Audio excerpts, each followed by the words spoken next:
C'est la trêve internationale et évidemment, on va vous sortir nos 10 surprises, 5 de chaque côté depuis le début de la saison. Et non, le FC Nantes n'y est pas, même si on est aux couleurs des Canaries ce matin. Comment ça va Thomas?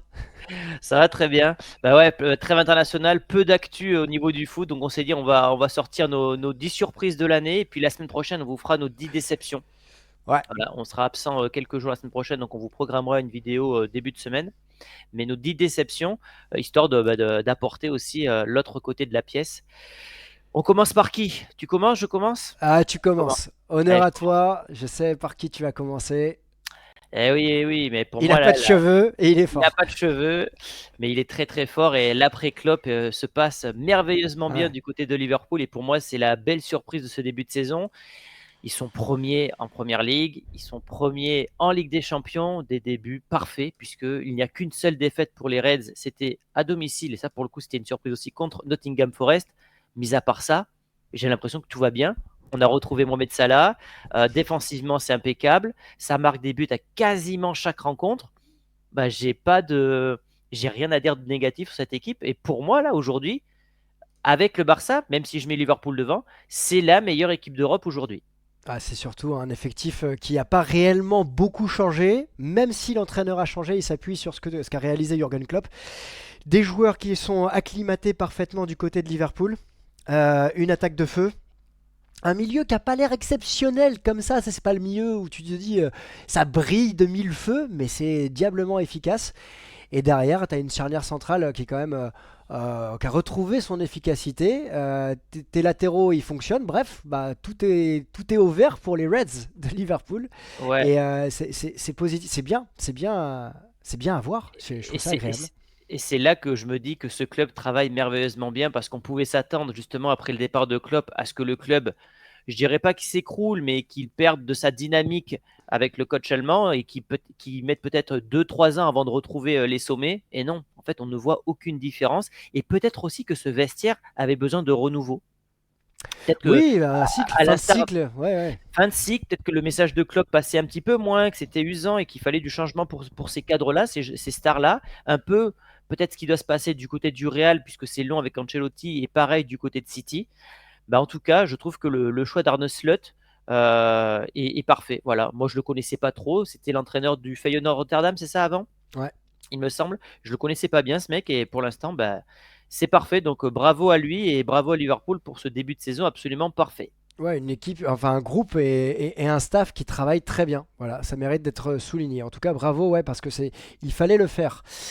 Je t'ai passé le classement justement là de la Ligue des Champions. Liverpool qui peut se qualifier pour dès la prochaine journée Ouais, quasiment, puisque selon mm, les modèles que tu disais, avec 15 points, tu dois être qualifié normalement c'est ça. pour la suite de la compétition. Et ben on va rester sur cette Ligue des Champions. Et pour moi, il y a deux clubs français que j'aimerais mettre en avant. C'est pas forcément Monaco, que tu attendais plus que moi, mais qui est présent. Mais c'est Brest et le LOSC. Mm. Brest qui en Ligue des Champions fait office de quatrième de ce classement, de cette nouvelle Ligue des Champions, en étant invaincu à la moitié de la compétition. Ouais, D'un c'est certain, dingue. d'un certain côté, on peut dire ouais, d'accord, ils ont joué Sturm Graz, ils ont joué le Sparta Prague, ok, Ils ont mais joué ils à ont été. Leverkusen quand même, hein. Voilà, et ils ont tenu face à Leverkusen. Il fallait tenir quand même face à Leverkusen à domicile. Ils ont été menés. Et en fait, tu as une équipe de Brest en Ligue 1 qui est en difficulté, hein. Bon, l'OM l'a rencontré et avait vraiment atomisé Brest au début de saison. Mais derrière, tu vois, regarde, il y a une stabilité. Alors j'espère qu'en Ligue 1, quand même, Mm. par rapport à leur parcours, ils vont pas s'effondrer. C'est Si tu souvent regardes, comme ça, hein. C'est souvent comme ça d'ailleurs. alors il y a un petit danger, tu vois, ils sont à 3 points du Ouais. premier Mm, relégable quand mm, même. mm, Mais bon, voilà, je pense qu'ils peuvent ils peuvent se maintenir et ils peuvent aller chercher justement la surprise. Et de l'autre côté, c'est le LOSC. mm.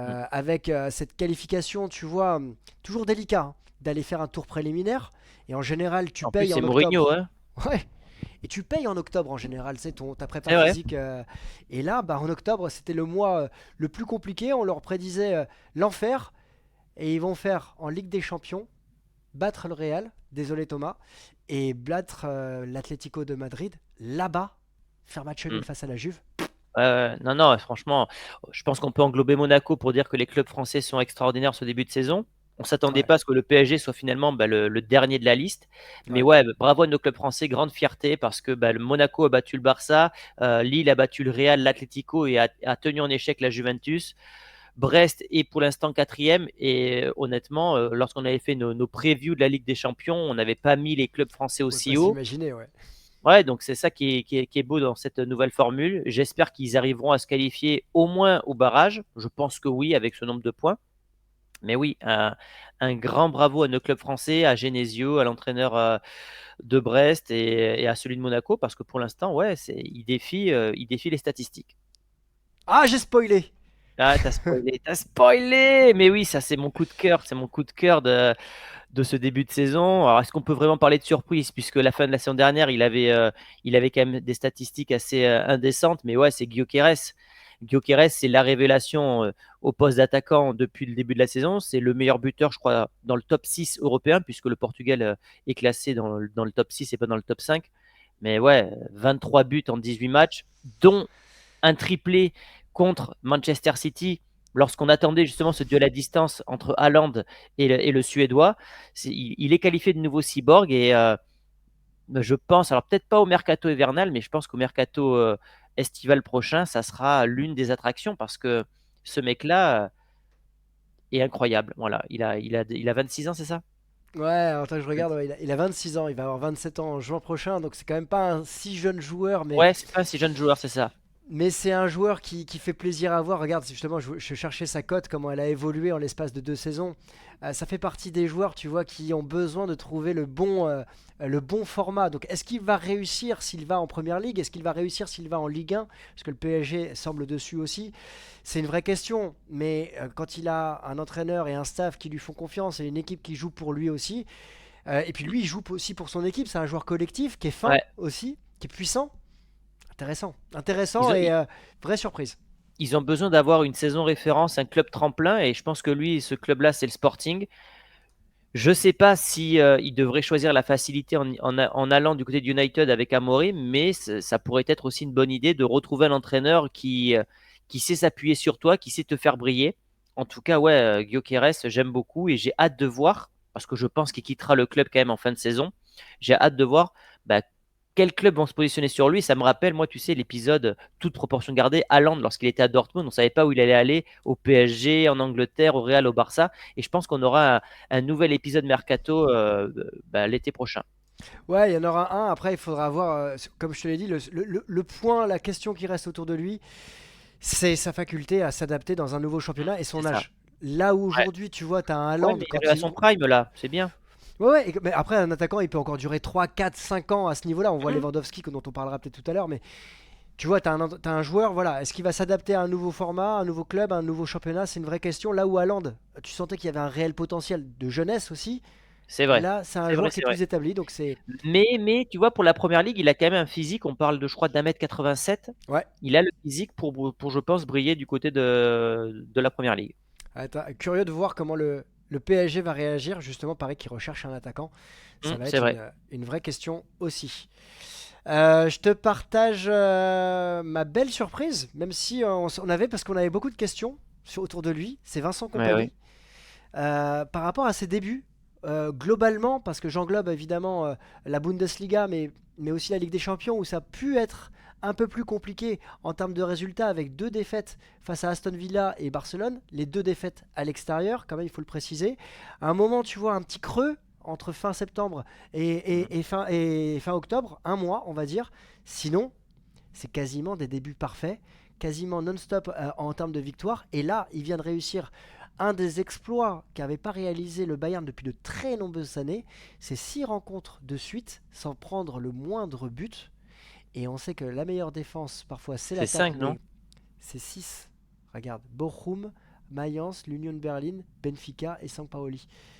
Ça fait 5. Ouais, je suis pas bien ce matin, moi. Ouais.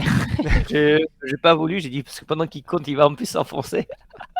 Mais oui, oui, non, non, mais c'est vrai, il y a eu un petit moment de creux. Après, ces défaites en Ligue des Champions, elles sont pas si inquiétantes que ça parce qu'on est en début de saison. C'est pas là qu'on attend le Bayern. Le Bayern, on l'attend. Déjà, on attend qu'il regagne cette Bundesliga, puisqu'ils l'ont perdu l'an passé après 11 ans ou 12 ans de règne, non 11 ans de règne.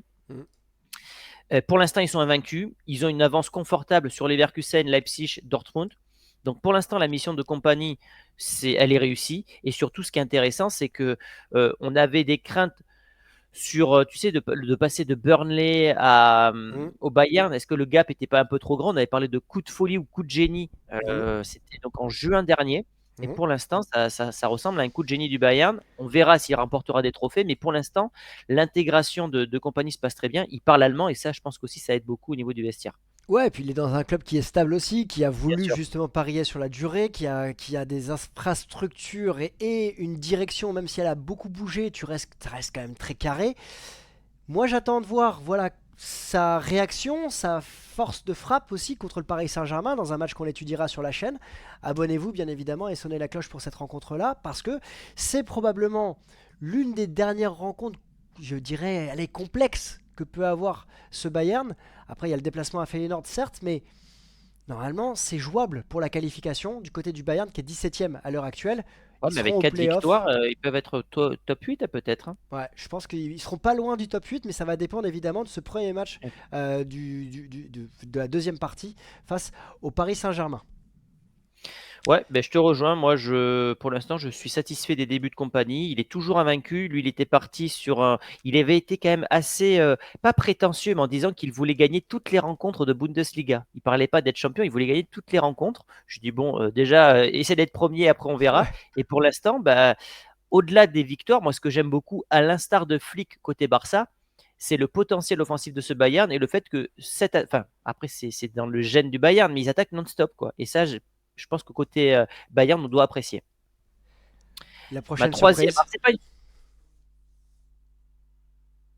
Inter, reste toujours impressionnant. Et moi, j'en fais vraiment un des outsiders de cette Ligue des Champions parce que Simone Inzaghi, c'est peut-être l'entraîneur en Europe le plus sous-coté. Toute compétition confondue, c'est qu'une seule défaite cette saison. Tu vas nous mettre les classements dans un instant. Je te cherche ça tout de suite. Je suis Et ce que dessus. j- et ce que j'aime, c'est qu'il y a une vraie stabilité à l'instar des grands clubs européens, style Liverpool, etc. Voilà, c'est cinquième, c'est invaincu en Ligue des Champions. Et pour moi, c'est une équipe qui est dure à manœuvrer. Tactiquement, Inzaghi, il est assez imprévisible parce que c'est d'ailleurs Béardis qui avait fait une vidéo sur lui, mais tactiquement, bah, les défenseurs peuvent se projeter, les latéraux peuvent se replacer dans l'axe, etc. C'est très intéressant. Et regarde, il n'y a quasiment pas de défaite. Il n'y en a qu'une seule contre le Milan à domicile, mis À la à part dernière ça minute. à la À la dernière dernière... minute. Mais Voilà. bon, c'est une défaite quand même. Mais mis à part ça, cet Inter reste solide avec ce 3-5-2. Je ne sais pas comment on pourrait le décrire. Avec Ouais, c'est ça, Lautaro. c'est Ouais, tout à fait hybride, ouais. ouais, c'est hybride. Barella, Martinez, Bastoni. Il y a une vraie colonne vertébrale solide avec des Di Marco, des Thuram, des Pavard. Ça recrute malin. Et ils Puis ont fait regarde. match nul du côté de City, à l'Etihad. Et je pense que cette équipe, honnêtement, peut être l'un des troubles faits de cette Ligue des Champions. Je rappelle qu'ils ont été finalistes il y a 2 ans quand même, hein. Ouais, ouais, c'est clair. Et puis tu vois, offensivement, ils ont Marcus Thuram qui en équipe de France a un peu plus de mal, mais parce qu'il joue pas à deux attaquants aussi. Mhm. Là, contre l'Inter, ils avaient fait jouer Taremi. Marcus Thuram qui obtient énormément de penalty, qui fait exclure beaucoup de joueurs en face de lui. Donc c'est un joueur décisif pour Simone Inzaghi. Un effectif qui n'a pas beaucoup bougé. Et on le Mhm. dit, tu regardes Liverpool, tu regardes l'Inter aujourd'hui, tu as des effectifs qui sont stables et qui permettent de pouvoir s'asseoir sur un projet à plusieurs années.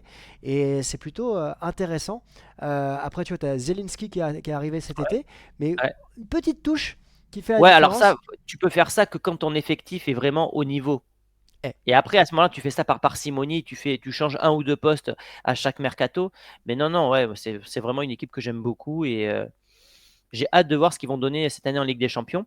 Et j'avais un autre coup de cœur en Italie. Alors, c'est pas un coup de cœur, mais je suis sais pas parce qu'à un moment, c'est un entraîneur que je suivais dans la décennie 2010-2020, c'est Conte.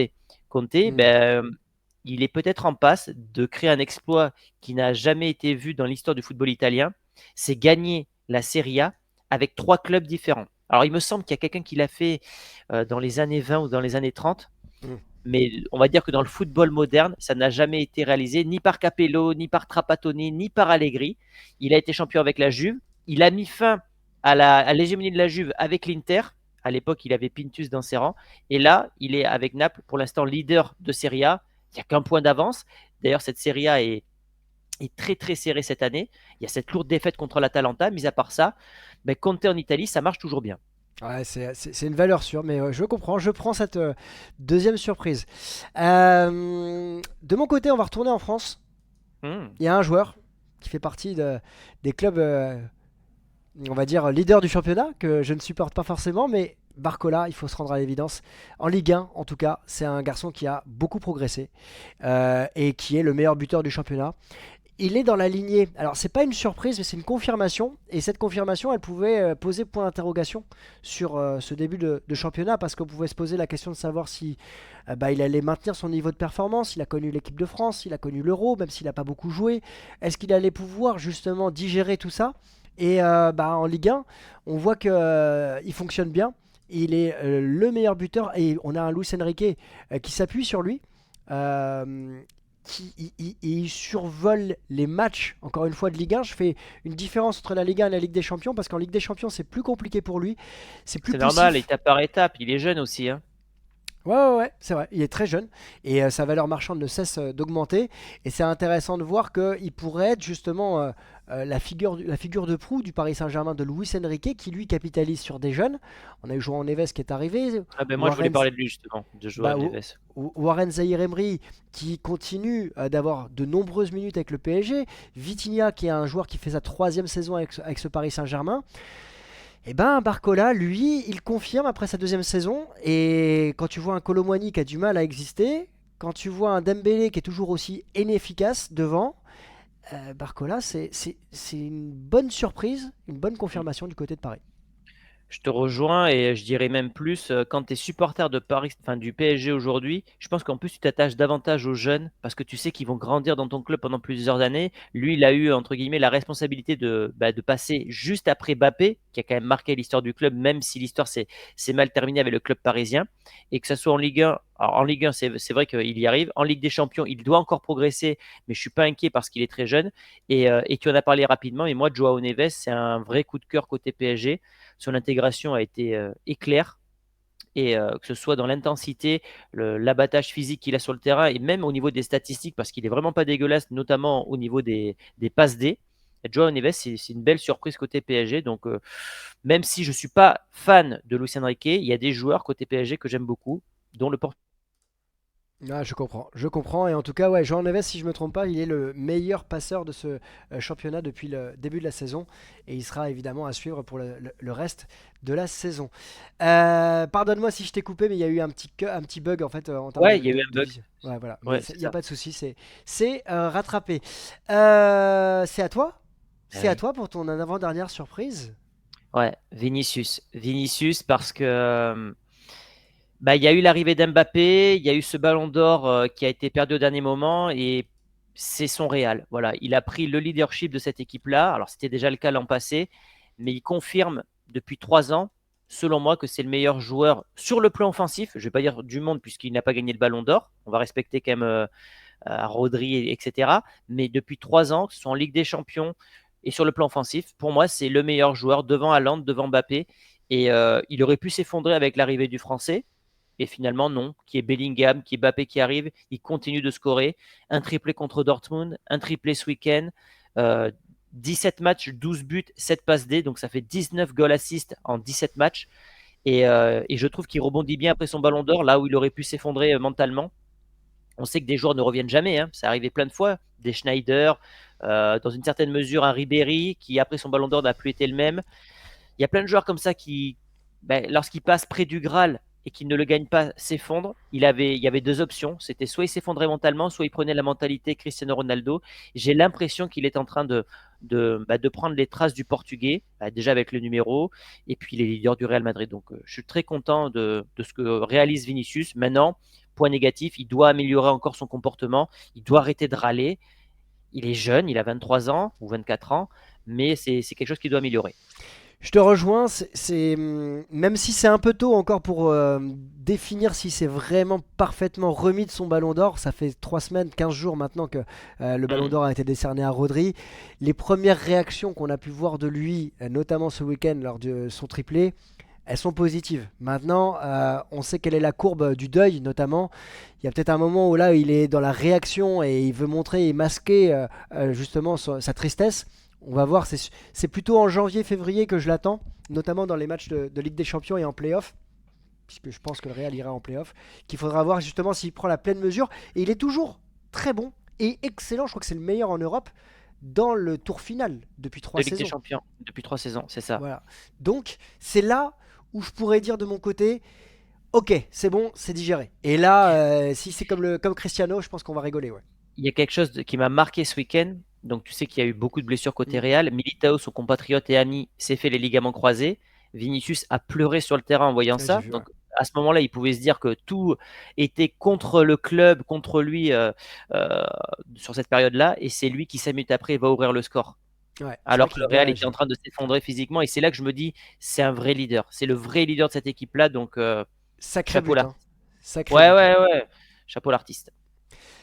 Bon, Tu me laisses pas longtemps avec le sourire, toi, hein. C'est fou ça. action-réaction. C'est fou ça. Ah là là là là là Ah, là. alors, c'est évidemment, certains vont dire c'est pas une surprise, c'est normal, on les attendait. Enfin bon, quand même, Non, Hansi non, non, Flick on les quand il attendait pas, arrive, on les attendait pas voilà, à ce niveau-là. voilà, Voilà. Hansi Flick quand il arrive, qui prend ce Barça, qui met en place son système de jeu, cette vitesse, cette verticalité, cette efficacité, cette machine à but avec un Lewandowski, parce qu'il n'y a pas que Hansi Flick quand même, il faut mettre en perspective aussi avec Robert Lewandowski qui est là, qui plante but sur but. Alors on peut après citer toutes les individualités, mais on va pas le faire ici. C'est formidable de voir ce Barça à ce niveau-là. Je dis formidable, sans méchanceté Thomas, parce Mhm. que c'est vrai, moi je trouve ça beau Un grand d'avoir club d'Europe, hein, c'est ouais, bien aussi de voilà, les revoir au sommet, c'est normal, hein, je comprends. voilà, c'est ça. 40 buts en Liga en 13 matchs. Je crois qu'on est à 54 ou 50, ouais, 54 buts Ouais. en 17 matchs au total. C'est magnifique. C'est le foot qu'on aime, c'est-à-dire que on veut voir des buts, on veut voir du divertissement, on veut voir du jeu, et on l'a. Et ça, j'aime beaucoup. Et bah, ouais, je suis très agréablement surpris. Maintenant, la question qui va rester en suspens, est-ce que ce Barça est en capacité de pouvoir durer tout au long de la saison, avec la Mhm. répétition des matchs, avec les blessures, avec la probable qualification directe pour la Ligue des Champions en mars prochain? On verra. Non, non, mais t'as raison, c'est extraordinaire ce que fait Flick. Moi, ce que j'aime beaucoup, c'est le flegme, le calme qui transmet à ses joueurs. Mm. Là où un Xavi était très, très nerveux la saison dernière, qui tapait dans les chaises, qui s'énervait, mais je trouve qu'il transmettait cette nervosité à ce Barça. Lui, il est calme et surtout, ce que j'aime bien, c'est que c'est un Barça qui en plante 4-5 par rencontre. Alors, ils n'ont pas marqué, ils n'ont pas cadré une frappe ce week-end. C'est très rare pour le souligner. Je crois que ça datait de 2014, la dernière fois qu'ils n'avaient pas cadré une frappe dans un match. Mais mis à part ça, c'est un Barça qui est plus qu'au niveau. Ils vont finir, je pense, top 8 en Ligue des Champions. Ils sont favoris pour la Liga désormais. Il y a beaucoup de jeunes qui brillent avec ce Barça-là. Seul point négatif, et tu l'as souligné, je trouve que la profondeur de banc au niveau des postes offensifs, pas du milieu de Mm. terrain, parce que le milieu de terrain pour moi est très bien, il y a des bonnes doublures et tout ça, mais au niveau des attaquants, si Lewandowski se pète ou que Yamal se pète, on voit de suite la différence. Et attention au Barça qui ne doit pas partir trop vite dans une saison, mais qui doit un peu être comme la tortue et finalement gagner sur le sprint final. Ah, on verra, mais Évidemment, lui, la tortue, pour ceux qui n'ont voilà, pas compris. on verra comment ça va se passer, c'est vrai. Mais par rapport à ce week-end, je sais que tu es d'accord avec moi. Il y a aussi ce but qui a été refusé, qui est un peu Bien sûr, particulier. qui change la physionomie de la rencontre, c'est vrai. Voilà, et ça, c'est ce hors-jeu au poil vous avez compris, prêt. Voilà, c'est pas le sens du jeu. Voilà, C'est donc pas le sens du jeu, on est d'accord. J'en ai parlé longuement sur mes réseaux. Ma dernière surprise, et je elle est suis belle. content de ses débuts, Ouais, c'est Maresca avec Chelsea. Voilà. ouais, je te Parce qu'il comprends. arrive dans une. Alors, je vais rester poli, dans un bourbier, comme ça je reste poli, mais c'est un autre mot qui finissait par rayer. Lorsqu'il arrive à Chelsea avec 74 joueurs, Ouais. il a réussi, il a réussi ses débuts. Alors évidemment qu'il y a une marge de progression, évidemment que tout n'est pas parfait, mais je trouve que ce Chelsea, pour l'instant, il a fière allure. Ils ont joué des gros. Ils ont plus commencé par une défaite lors de cette première journée contre City. Ils ont bien rebondi. Et j'ai l'impression qu'il y a un 11 qui se dessine petit à petit pour Maresca, avec des hommes clés, style évidemment Cole Palmer, qui continue de briller journée après journée. Il y a Jackson en attaque. Et puis, ouais, c'est une équipe qui ne perd pas trop finalement. Ouais, Donc, ça surtout fait contre les gros. plaisir. Ils ont gagné Ça- Newcastle, ils ont fait match nul à United, ils ont fait match nul contre Arsenal. Moi, au début de saison, je ne les mettais pas forcément au-dessus de ces équipes-là. Et on avait dit, et si Chelsea était la surprise de cette saison, pour l'instant, ils le sont. Tu faisais partie entre nous deux de celui qui croyait en plus en cette Oui, équipe et oui, tu leur prédisais quand même une un belle top 4. saison. Voilà, Top 4. voilà, c'était que tu t'étais plus confiant que moi et c'est une belle surprise, une belle confirmation. On est content de voir les Blues à ce niveau-là. On espère évidemment qu'ils vont maintenir leur niveau de performance, mais c'est vrai que c'est agréable de voir ce Chelsea à ce niveau, avoir un entraîneur qui semble bah, être stable hein, et semble avoir aussi trouvé son équipe pour la Coupe d'Europe, son équipe pour la Première Ligue. Maintenant, voilà, on va arriver dans cette Et période Money Time en Angleterre avec je trouve que le voilà, une calendrier, quinzaine il est plutôt cool hein, pour Chelsea. Hein. Pour la fin de saison, il y a quelques matchs compliqués. On va dire fin le d'année, ouais. déplacement à Tottenham et la réception d'Aston Villa. Mis à part ça, je pense que Chelsea, ils ont un très gros coup à faire jusqu'à la fin de l'année civile parce qu'ils ont vraiment tapé que des grosses écuries jusque-là. Ils sont premiers en Europe, ils sont troisième en Première Ligue. Je t'ai Ah non, dit que le c'est jouable. Hein. classement ne veut pas dire grand-chose puisque le 9e ou 10e est à un point des Blues. Ce championnat est très très serré. J'exagère, 3 points. Mais Ouais. quand même, je pense que vu le calendrier de Chelsea, s'ils arrivent à trouver cette régularité sur le plan offensif, ils peuvent faire mal et confirmer ce top 4. Eh ben je comprends, je partage et c'est une belle surprise. On va clôturer avec la dernière surprise parce que je m'y attendais pas. Mm. C'est la puissance offensive de l'Olympique de Marseille à l'extérieur. Fallait bien que je parle de l'OM à un moment quand même, mais c'est 18 buts marqués en 6 matchs à l'extérieur. Il nous aide beaucoup et grandement aujourd'hui pour cette Ligue 1 où l'OM se situe troisième. Je t'ai mis le classement à l'extérieur ici avec 3 buts par match à l'extérieur, c'est rare pour le souligner quand même. 3 buts Mm. marqués à l'extérieur par match. Alors évidemment, ça se base aussi sur deux grosses victoires, notamment à Brest et à Montpellier, 2 fois 5 buts marqués. Mais il y a eu aussi cette victoire à 10 contre 11 contre l'Olympique lyonnais. À la dernière seconde, c'est 3 buts marqués. Tu marques 3 buts à Toulouse.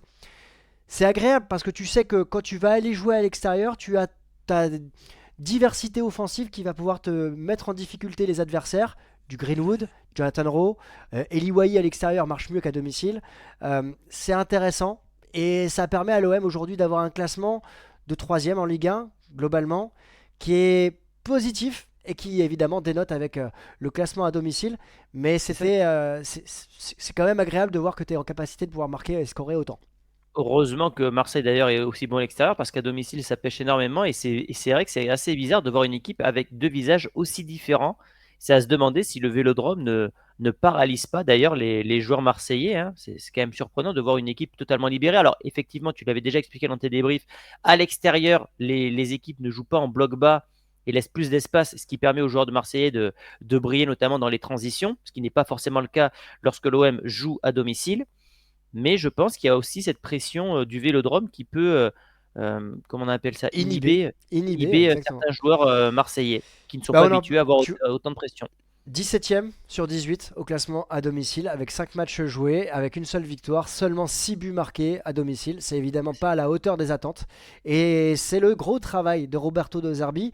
Maintenant, on est sur un projet à long terme, à moyen terme, on va dire 3 ans. Mais c'est intéressant de voir que il y a déjà, en tout cas, une réussite qui existe à l'extérieur. Alors, il y a 17 matchs à l'extérieur, il y en a 17 à domicile. Euh, il va falloir s'adapter maintenant pour avoir les résultats à domicile, c'est certain, mais je suis très agréablement surpris de ces performances à l'extérieur qui nous aident beaucoup.